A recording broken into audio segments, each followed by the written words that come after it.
Hey there, we're the Westlaw Pirates and welcome to the show. We're here to share our thoughts on Northwestern athletics and college sports with thoughts and analysis from the visceral to the statistical. We run our tailgate with the red pirate flag flying high above as we give no quarter, especially the fourth. I'm Sam Walter. I'm John Lacombe. And I'm Eric Skoskouspo. Today we are here to talk about our longtime conference foe. Wait, hang on. Sorry. Breaking. Duke is not a conference opponent? We play them every year. They didn't somehow find their way in? We let all these teams in. One of them wasn't Duke. That's weird. But yeah, we're here to talk about... Just as glad, boys. Just as glad. Right. We're here to talk about Duke. Like I say, a team that we have seen a lot. We have previewed this team a lot. But this year, they have some pretty major changes, starting with the head coach, Mike Elko, off to Texas A&M. Incoming Manny Diaz, former Miami, Florida head coach, as well as Penn State defensive coordinator. So, with this defensive coach coming in, John. Well, it's funny you mentioned Elko, right? And I want to revisit something. Just let's start off on a positive note here.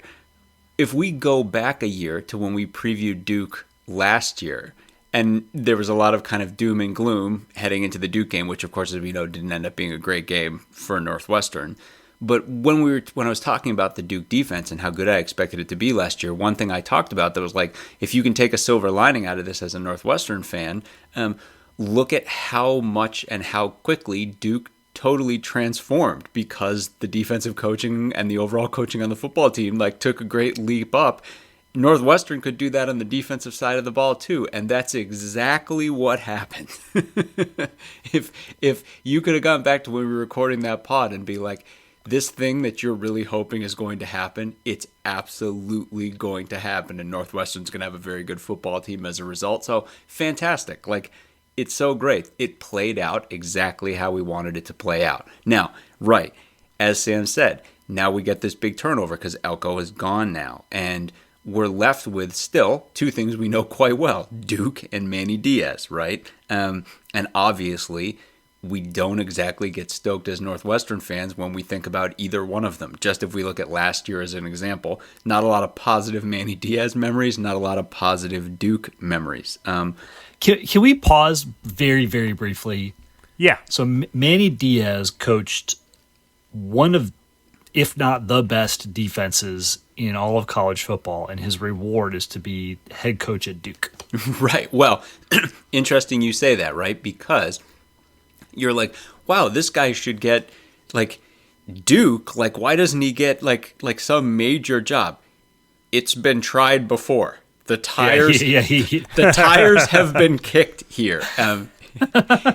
It remains to be seen, right, if Manny Diaz is an apex example of the Peter Principle, which, just for anyone who doesn't know what the Peter Principle is, it states that people who are successful until they are eventually promoted to a level at which they become incompetent and no longer successful. And it sure looked like that was the case when Diaz was the head coach at Miami, because all the pieces were in place, right? Everything that has happened, it has all happened. This whole cycle has happened. He was the head coach at Miami of Florida, and it did not work out, and that's why he ended up at Penn State, right?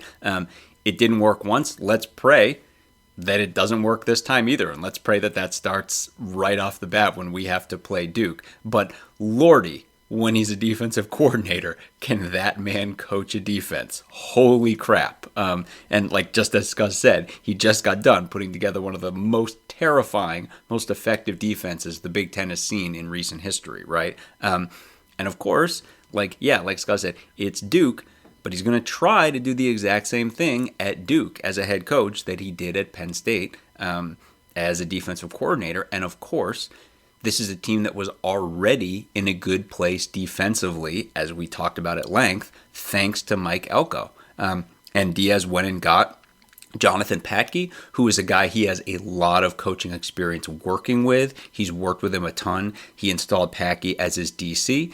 And we know exactly what Diaz is going to try to do, right? We've all seen the Penn State tape over and over again. He's going to bring ridiculous amounts of heat all the time from everywhere on the field, that sexy defense I always talk about. That's the bad news. But believe it or not, there is a ton of good news here, okay? So Diaz is no doubt going to go to work stocking this defense with his kinds of guys, but the fact remains, this defense was decimated by the draft and the transfer portal when Elko left. By decimated, I mean almost every single guy who struck fear into us before and then during that horrible 2023 Duke game on the defensive side of the ball is gone now. So the headliners here are defensive tackles Dwayne Carter and Jamion Franklin, who absolutely had their way with us in Durham. But both of those guys are gone to the NFL now, as is impact corner transfer Al Blades Jr., who spent 1 year in Durham.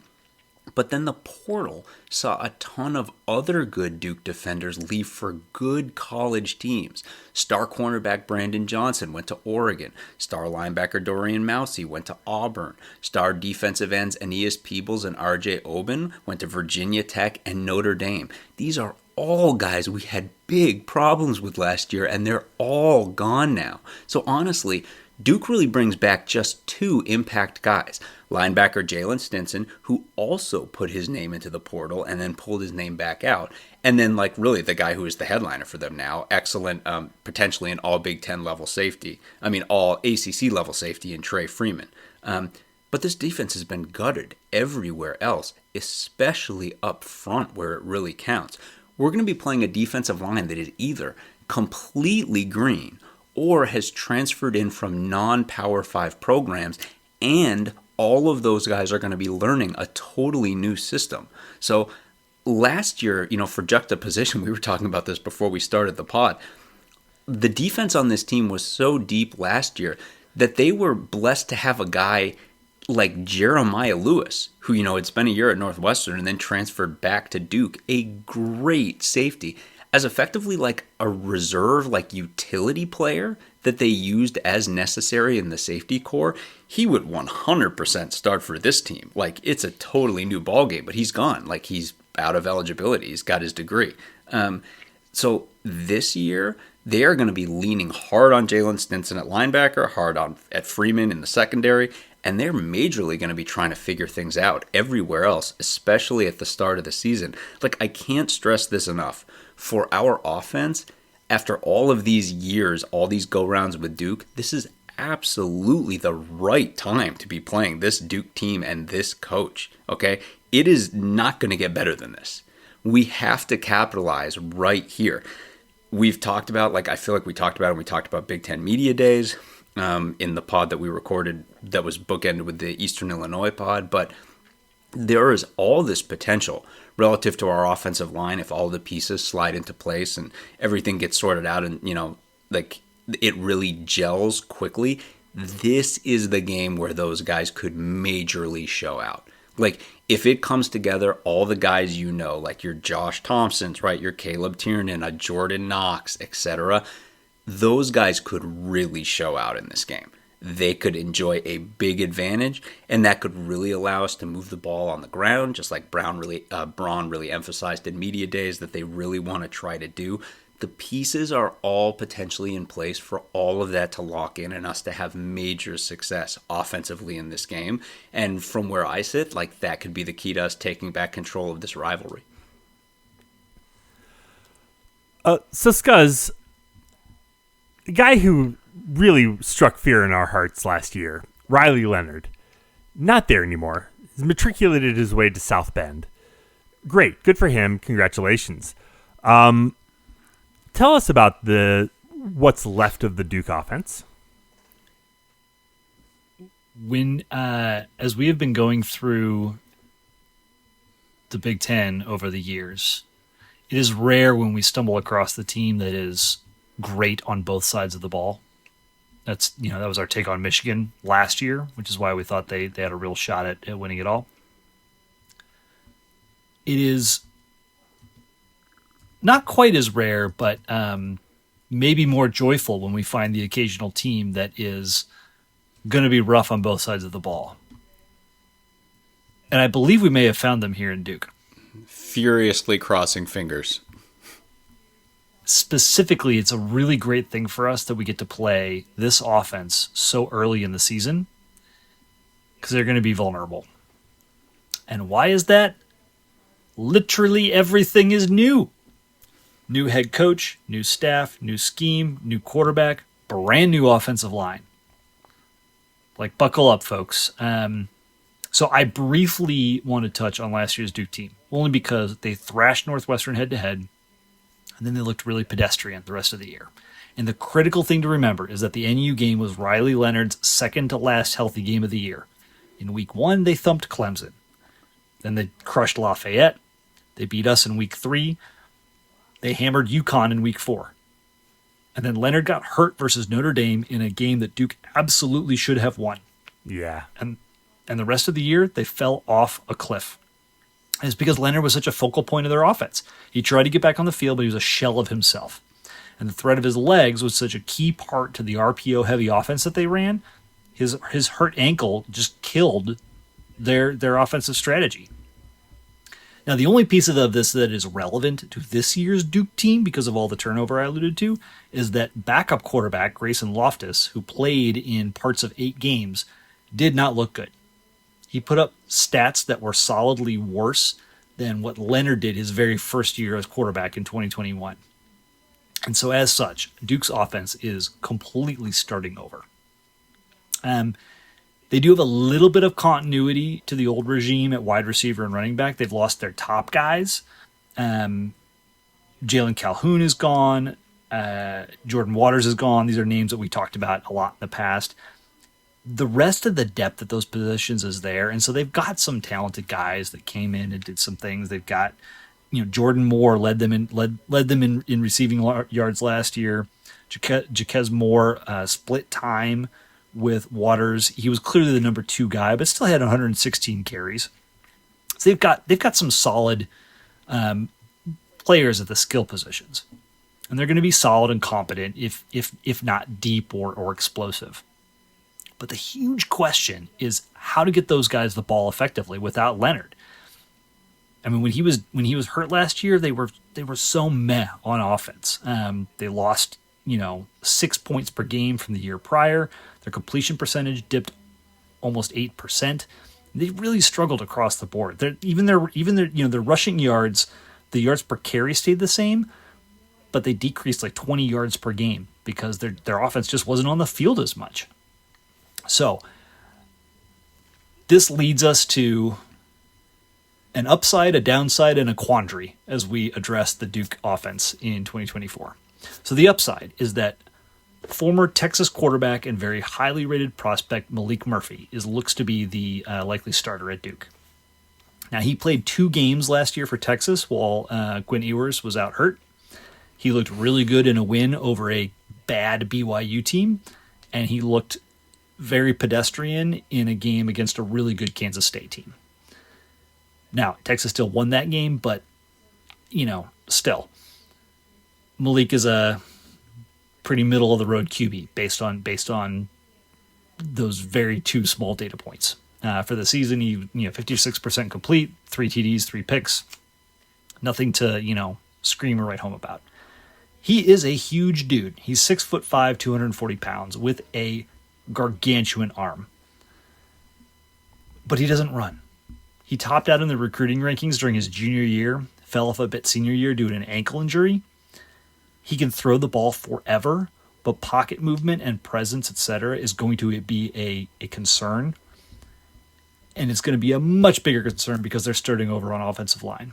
They have a new O-line coach, maybe an upgrade over Adam Cushing, who's been there the last couple of years. But they're returning 1 starter. They have extremely little depth and 7 portal transfers. Now, this includes former Wildcat Zach Franks, as well as 4 former FCS starters and a really solid left tackle coming from UCLA. They will have talent in the room, but they have had 0 time together. They're going to have fall camp, and that's it. So playing Duke in Week 10 is going to look a heck of a lot different than playing Duke in Week 2. I think they'll pull together a decent blocking unit as the season goes on, but they're going to have 0 chemistry to start. They're even further behind the 8 ball because they only had 5 guys available in total in spring ball. So anything that the new staff was trying to implement, again, they're going to be starting virtually from square one in fall camp. So a mobile quarterback plus new scheme plus extremely green offensive line equals trouble. Now, the scheme, this is the quandary. We talked about Manny Diaz, as John said earlier, he's a defensive guy, all that exciting stuff. For his offensive coordinator, he made an excellent hire in Jonathan Brewer. Brewer has been SMU's OC for the last year and then the quarterback coach for Rhett Lashley in the years prior. He did spend a couple years at Miami when Diaz was there as a DC, so that's how they're connected. Lashley and Brewer are in this group of, really aggressive, young, advanced scheme young coaches that run these fast offenses that confuse the heck out of defenses, pile up points and yards. They're adept at RPOs, attacking vertically. They totally understand the concept of the more shots you take, the more likely you are to hit pay dirt and score points. They run multiple formations with the same personnel that can confuse defenses and cause, mismatches, etc. Eventually, Brewer is likely to oversee a very good offense. And frankly, it might be kind of similar to what Kevin Johns used to run a couple years back. But this offense, what Duke is starting this year with, they do not have the tools, especially at quarterback. Neither Murphy nor Loftus can play the dual threat role that Leonard and many former Duke quarterbacks have played. Think SMU and Tanner Mordecai and when he came to Wisconsin last year. I mean, this is the problem with Wisconsin's offense in 2023 is that too much of it ran through Tanner Mordecai. That's what Brewer wants to do with his offense, though, and they don't have the guys to do it. So, they also don't have the speedsters at wide receiver or the strength and depth at offensive line to establish the run and give a pro-style QB like Murphy real downfield shots. I think the best bet for Duke in 2023 will be akin to late career Ben Roethlisberger, where maybe Murphy's enormous size makes him so hard to tackle that he can effectively avoid sacks and give playmakers time to get downfield. But that is asking a ton of a quarterback who's going to be making only his 3rd start in college on August 31st. Now, again, if the offensive line comes together, if Malik can make good on his pedigree and his recruiting profile on paper, I think this offense has a pretty high floor. They're not going to be a powerhouse, but they'll be able to score points and probably be on par with what they did last year and cause trouble. I just think what works out extremely well for Northwestern is the minuscule chance that all that comes together in week 2 of the season. If you or a loved one is seriously injured by someone else's negligence, hire Kent Simpson of the Simpson Law Group. After over a decade prosecuting murder cases in Chicago, Simpson opened his own firm focused on wrongful death and personal injury cases.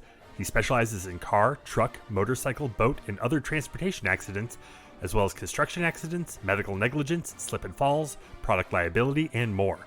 Millions recovered for clients, no fee unless he wins. The Simpson Law Group, compassion, empathy, and vigorous advocacy. Go to simpsonlawgroup.com or call 312-332-2107 for a free consultation, and go Cats. So speaking of their schedule, they do open up the season at home against Elon. Before coming, is that a rugby team? Real test for them.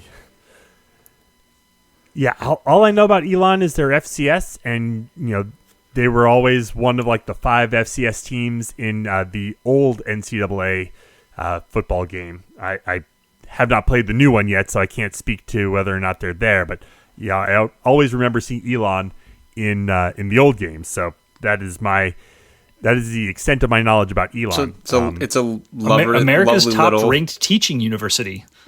It's a lovely little prestigious small university right on Tobacco Road. Yeah, Elon. That's why they're playing Duke. But yeah, I mean, it's not like Duke is going to get some major tune-up before they play us. I think so. Here's what I come back to. I mean, listen to everything that Scuzz said, and listen to everything I said. And accept the fact that there's a really strong chance, and again, knocking wood, that Northwestern controls the trenches on both sides of the ball in this game. And yep. I can't say strongly enough, remember Northwestern's defensive line plus Kenny Soares, however you want to evaluate Kenny Soares, but just remember how that defensive line unit as a whole looked against Utah. They annihilated Utah in that game. What do we have, like 5-6 sacks in that game? Bringing heat from everywhere, obliterating them. And if you want to be glass half full on that game, you can be like, well, because our defensive line had gotten so much better all season long, and that was the pièce de résistance of the entire season. You can totally say that. But even if you want to be glass half empty, the glass half empty review of that Utah game is like, well, yeah, but Utah was a mess on the offensive line, and like they were playing a bunch of guys who had never played together. That's literally just what Scuzz described this Duke team is going to be. Ding, okay? ding, ding, ding, ding, ding, ding, ding. It's like, remember, like, there ought to be a major mismatch in that area of the ball. We have a veteran like defensive line used to working together. They know the rotation, the depth is all well set up, they know exactly where they're going to play, how they're going to play, and there are about 10 to 12 of them who have played tons of reps with each other, playing against an offensive line that has none of that. That makes a huge impact in a game like this. Anything else to mention on Duke before we go? I just want to apologize to our listeners who, if they're listening in order, have just come off of Miami of Ohio preview and listening to this one and are suffering from severe whiplash. And I apologize, but like, it's all right. Like, sorry, folks. It might be how the season starts. We call it like we see it, right? I mean, part of me wishes, like, again, it's so weird because it is such a hard game right off the bat. But I mean, like it very much feels like win by 1 point. Can we just get by Miami of Ohio? They're such a good team. They're so well set in stone. And then we play this Duke team that, like, again, like Scuzz says, the offense has a high floor. They could be a mess in year one. We don't know. No one knows. It's not like there is no connection between last year's team and this year's team. They're completely different. All the guys are gone, both sides of the ball. And it's not like either of us are calling for Northwestern's going to destroy this team 50-10. No, like no. This is a Northwestern in a Power 5 non-conference September game. It's going to be probably 1 to 2 scores, but that the idea that Northwestern can control the trenches in this game is super plausible. And as we all know, that's usually what stirs the drink in this sport. And as Scuzz has mentioned so many times over the years, what is the worst thing to face in an opposing offense? A quarterback who can run the ball. And Duke ain't got that. Nope. That is not what they have. We all know, like, a guy who's rooted back there, and guys like Soares and Antosaka can just go and get after. And make no mistake, they're going to do that. Like, this is what you want. Like, again, like, they just got to bring him down. Right. They just got to make sure to bring him down. He's a big boy. Exactly. You got to bring him down. But, like, as we're saying, like, right, like, are we predicting some major win here? No. Any win is a good win, but never a better situation than this team right now at home. One other note, don't forget, this is Friday Night Lights game. 8 p.m. kick on Friday night, the 6th of September. So our tailgate is going to be so much fun that day. I'm going to tell you that. It'll be fantastic. It's going to be great. Yeah. Can't wait. And obviously, we will have more information on the location of said tailgate once we have some information to share. Believe me, we definitely want to see as many people out at the tailgate as possible. So, any last thoughts on Duke? Let's get them. Payback time. Love it. So we'll go ahead and leave it there for tonight. Head to our website, westlottpirates.com, where you can leave comments and questions. Find us on Facebook, Twitter, Instagram, and YouTube at Westlot Pirates. And you can always email the show, westlotpirates@gmail.com. Tune in next time as we give our visceral and statistical views on Northwestern athletics. And look for us in the west lot of Bryan Field flying the red pirate flag, because we give no quarter, especially the fourth. For John Lacombe and Eric Scousby, I'm Sam Walter. Thanks so much for listening. We'll see you next time.